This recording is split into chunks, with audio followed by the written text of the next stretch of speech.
Hello everybody, and welcome to my first tutorial video.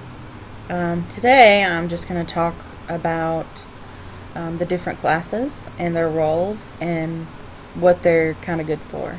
Now these are my own personal opinions.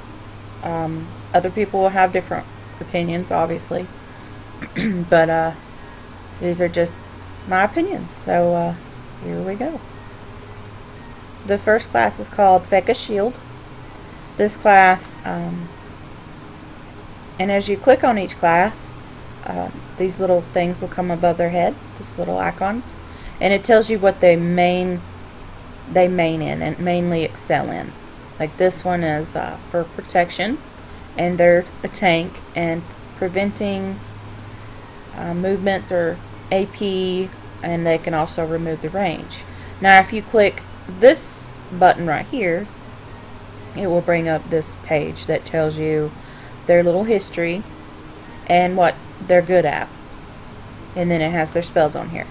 You can hover over the spells and it tells you what they do, but the main role of Feka is tank and protection, but they also have pretty high damage too, so it's all even across the map. These guys you can solo with because you can protect yourself and cause damage with your glyphs. They're popular in Coliseum also. Coliseum is 3 versus 3, player versus player. They're pretty popular there because they can protect and damage and range rape and MP rape, AP rape, stuff like that. Next class is called Asamada's Whip. Their main icons here are summons and improvement and heals. The summons, they summon various creatures in the fight in their place, and then they can use their improvement to improve their summons or allies. So this is a team player. If you're going to PvP, this is the class for you. They also have heals. If you're soloing, the pets that I call them pets. The pets that they summon will fight for you. So you can summon them and stand back and give them AP or damage or protect them with Toad, and they fight for you. Next class is called Inutruf's Fingers. They are kind of like the treasure hunters of the classes. They specialize in preventing. They can remove movement points, AP, and range at long distance. They have a spell that can make you skip your turn. They have summons. They summon a shovel that can push away enemies, a bag that takes damage for them, so you can protect yourself, and the damage will go to the bag instead of you. They also summon a chest. It can detect invisible things, but it can also get its own loot at the end of the fight. Improvement, they can increase your MP, dodge, and damage. Click this. Their main thing that Inutrufs do is prevent movement. They're very, very popular in group PvP because they take this spell right here. Let me find it. This spell right here is only 1 AP. In max level, I think it can take up to 3 MP. And that's why they're so popular. These guys, you can solo with them, but they're mostly used just for preventing movement. They're really, really fun class. Next class is called Shram's Shadow. If you like assassins, this is kind of what a Shram is. They use traps and poison, and they're very high damage. They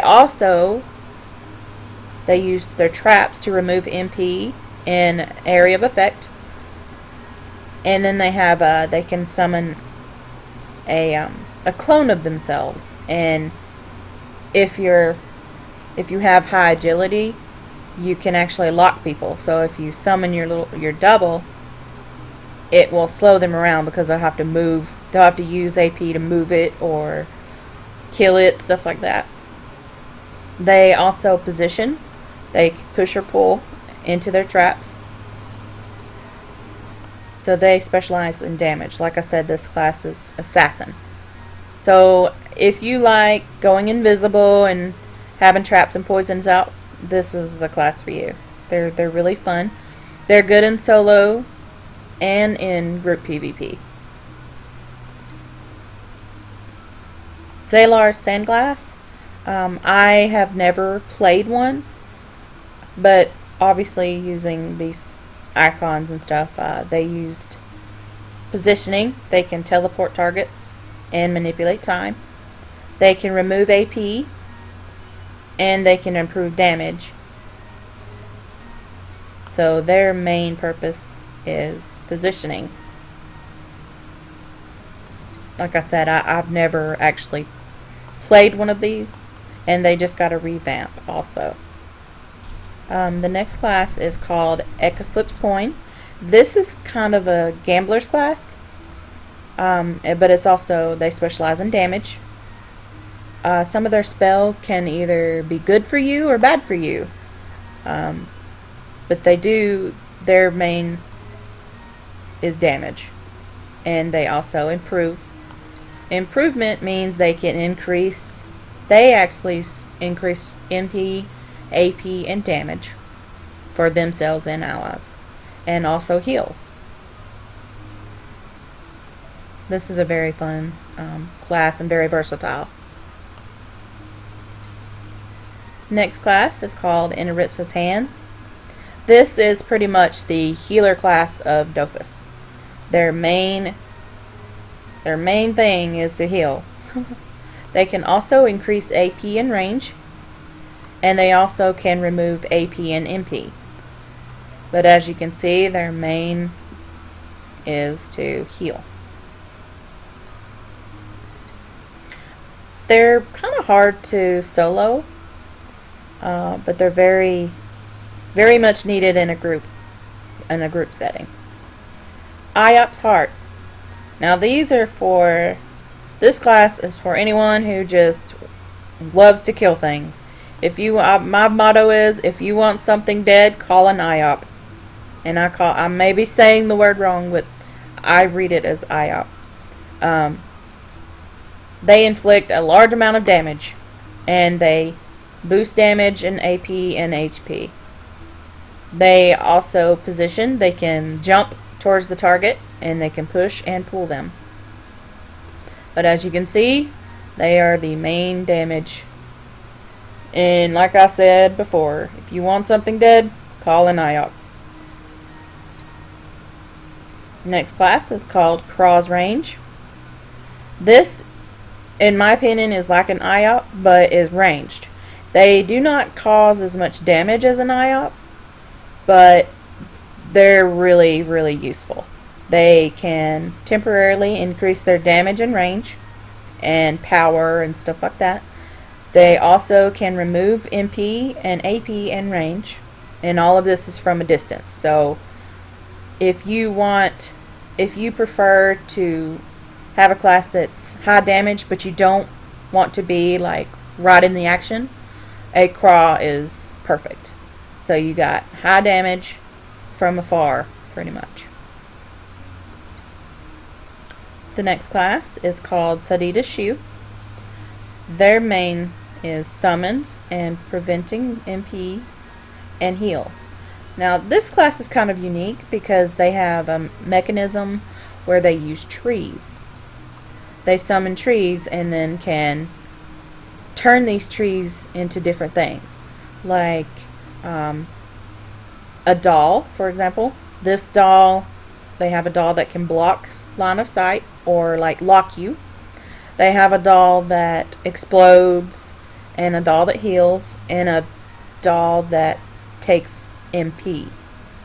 But they also have a state where you can go into damage sharing, and you like summon a tree, and then you use this spell, and whoever you're standing beside, you guys share the damage, so you don't take the full hit. It's shared between you.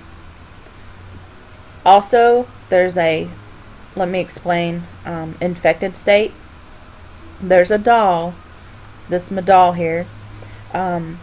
When you summon it out, it targets enemies with and turns it and gives them infected state. What that means is all the targets they're in infected state, if they're hit by the Sadida, every one of them is hit as well. That's really, really powerful. It's really cool. Sarditas also can see invisible. Using this, they use trees, and they can use the spell and reveal invisible items. This class is, you can solo and group with this class. Really fun class to play. Sacred's Blood. This is kind of like the tank class. Another tank class. It's like the Feka, but it doesn't use shields. Sacreds are kind of different. They have twice as much HP as all the other classes. But the way they work is, the more damage that they take, the more powerful they become. But they're pretty much the tank class. Pandawa's Pint. This is a must-have in a team. They specialize in positioning, which means they can carry or throw or attract with the barrel that they have. They also have damage when they have a state called the drunken state, and they deal more damage. But the most important reason why you would want a Pandawa would be this spell right here. This increases the final damage received by the target for 2 turns. This spell is amazing. So you use this, and you use the spell, and you hit harder pretty much, or yeah, for 2 turns. So that's why Pandawas are a must in a group setting. The Rogue Ruse. This is the bomb class, and it specializes in damage and positioning. They have a high learning curve, but what makes them so cool is they have very much damage, but they deal with bombs. Each element has a different bomb, and each bomb does different things. Like this bomb is extra damage. This bomb takes MP, and this bomb takes AP. They create bomb walls. What that means is when you line up 3 bombs of the same element, it creates a wall. And when enemies or allies actually go through this wall, they receive damage. The longer the turns last, the more damage the bombs create. And they're really, really fun, but they do have a high learning curve, and they're really, really group friendly. They do take a little bit longer to learn. Masquerader. This is a tank protection class. They also have damage. What they do, they have shields, but it's also different from P.E.K.K.A. because their shields have their, let me try to explain it. When they shield you, the shield has its own HP, which means when something hits you, the HP comes from the shield instead of you. Very fun class. But they have masks, and whatever mask that you're in, each one gives a different effect. And you have to be in certain spells, you have to be in certain masks. The next one is Foggernop's Team. This is kind of like, it's another summoning class, but it's kind of different than the Osa, because their summons are called turrets, and they're used for heals and positioning and damage. This is a solo. You could solo or group PvP with this, but they're more popular in the PvP. But each turret has a different, like this turret right here is their main turret, and it fights for them pretty much. You summon out the harpooner, and then you hit it with whatever element you are, and it also turns into like a tower, a fighting tower. Then they have the healing tower. Let me find it on here. Called the Lifesaver. They summon it out and it heals. And then the other turret that they have is called the Tac Turret, and it specializes in attracting or pushing enemies and allies. The last class, and it's the most recent class, it's called Eliotrope's Portal. They specialize in positioning, damage, and heals. And how these work is you summon out portals. You can have 4 portals on a map, and it basically boosts your damage. So if you have 4 portals out and you hit through 4 portals, your spells are buffed times 4. They have a very high learning curve, but once you get used to them, they are amazing. You can PVM and PvP, they're very popular and a very fun class. Once you have chosen your class, you can choose for different faces. You can go, the top row is happy. I call it happy because it's normal face. And the second row is angry. And so you choose which one you want. As you can see, each one has different. I recommend you just go and see which one you want. Then once you choose a face that you want, you can choose their color. As you hover over the little, it tells you what color you want to turn. You can click it and then choose whatever color you want. You can reset it if you mess up, or you can randomize, and it shows you.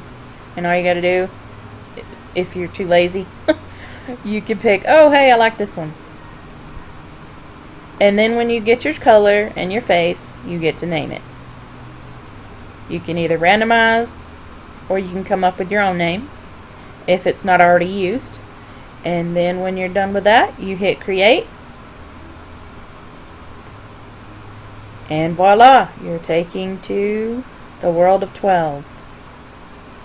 And this will be a kind of like a video. And that's all so far. I will see you in my next tutorial. Thanks for watching.